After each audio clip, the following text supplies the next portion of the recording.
नमस्कार, मैं हूं दिबांजलि मित्रा।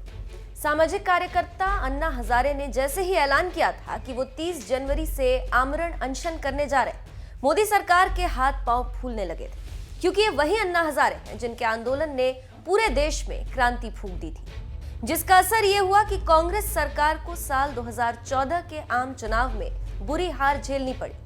शायद यही वजह है कि पहले से ही किसान आंदोलन से जूझ रही मोदी सरकार नहीं चाहती थी कि अन्ना हजारे भी आमरण अनशन शुरू करके सरकार की मुश्किलें बढ़ाए। इसीलिए सरकार ने समय रहते अन्ना हजारे को मनाने की कोशिश की और उन्हें मनाने में कामयाब भी हो गए। यानी अब अन्ना हजारे मोदी सरकार के खिलाफ कोई अनशन नहीं करने जा रहे। किसान के प्रश्न पर मैं 3 साल से ये मुद्दा उठा रहा है कि किसान जो आत्महत्या करता है वो आत्महत्या ना हो। वो आत्महत्या क्यों करता है? लागत मूल्य, फसल का लागत मूल्य उतना भी दाम नहीं मिलता। स्वामीनाथन आयोग का अहवाल है। वो स्वामीनाथन आयोग क्या कह रहे हैं कि लागत मूल्य पर 50% बढ़ाकर देना, और वो सरकार ने मान लिया कि हम 50% लागत मूल्य पर 50% बढ़ाकर देने का निर्णय सरकार ने लिया है। ऐसा मुझे लेटर दिया है। इसलिए वो लेटर देने के बाद पालन नहीं हुआ, इसलिए मैं कल अनशन पर बैठने वाला था। आज उसमें ये 15 मुद्दे हम जो दिए थे उसका अभी दिल्ली से बात करके इसका निर्णय लिया है उन्होंने। लेकिन अगर ये 15 मुद्दों पर सर्वोच्च समिति जो बनेगी अभी उस पर चर्चा करके उसका अगर सही निर्णय हो गया तो किसानों के काफ़ी हद तक समस्या दूर हो जाएगी। अभी ये जो केंद्र सरकार ने निर्णय लिया और 15 मुद्दों पर जो काम करने के लिए जो तय किया है, इसके कारण मैं कल का अनशन स्थगित किया है। अन्ना हजारे ने जिस वक्त आमरण अनशन रद्द करने का फैसला लिया, वहां केंद्रीय कृषि राज्य मंत्री कैलाश चौधरी और महाराष्ट्र के पूर्व सीएम देवेंद्र फडणवीस भी मौजूद थे, जो मोदी सरकार की ओर से उनसे मिलने आए थे। क्यों किया आमरण अनशन रद्द?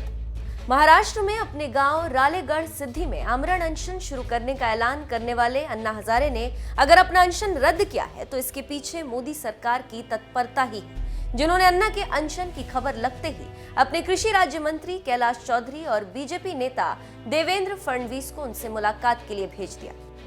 इस मुलाकात के बाद केंद्रीय कृषि राज्य मंत्री कैलाश चौधरी ने बताया कि अन्ना हजारे की कई मांगों को लेकर ठोस कदम उठाए जाएंगे। केंद्र सरकार ने अन्ना हजारे के पत्रों का जवाब भी दिया और अन्ना की मांग के मुताबिक कृषि बजट में बढ़ोतरी भी की गई।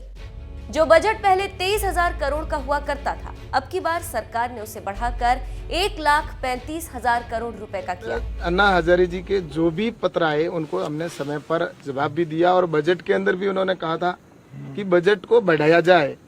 तो मुझे आज बताते हुए प्रसन्नता हो रही है कि जब 2013-14 के अंदर जो कृषि का बजट था वो मात्र 24,000 करोड़ रुपए के आसपास था, लेकिन आज कृषि का जो बजट है वो 1,35,000 करोड़ रुपए का प्रावधान किया गया है। तो इससे साफ जाहिर होता है कि नरेंद्र मोदी जी की जो सरकार है वो किसानों के हित में लगातार निर्णय करती आ रही है।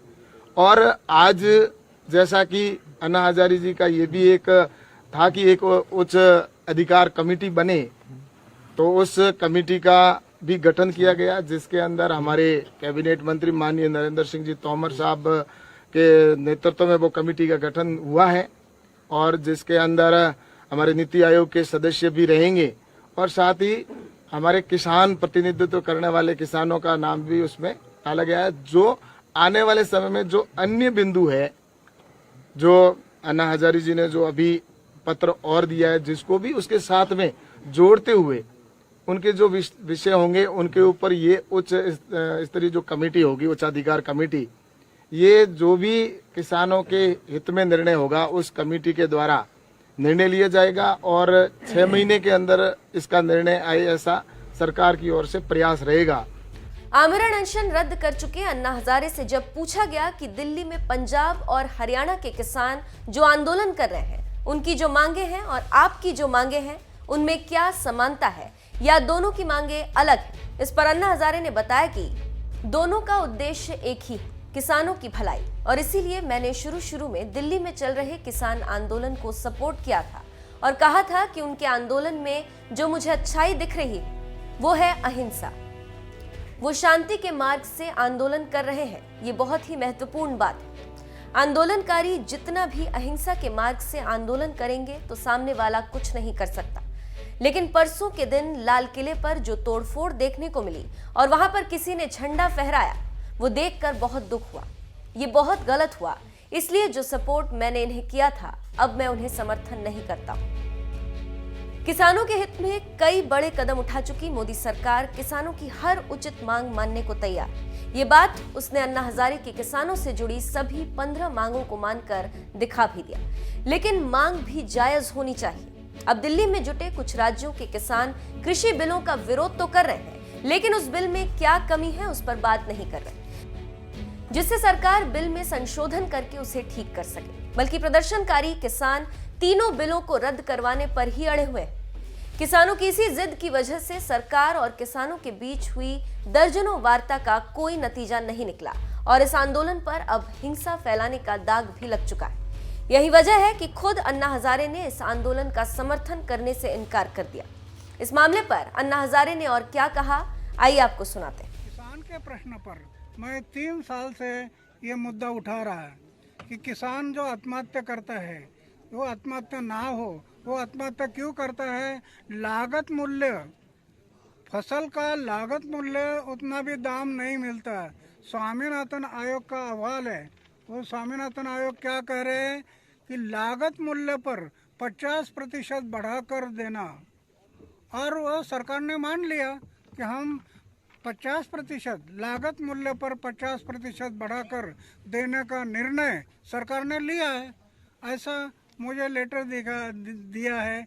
इसलिए वो लेटर देने के बाद पालन नहीं हुआ, इसलिए मैं कल अनशन पर बैठने वाला था। आज उसमें ये 15 मुद्दे हम जो दिए थे उसका अभी दिल्ली से बात करके इसका निर्णय लिया है उन्होंने।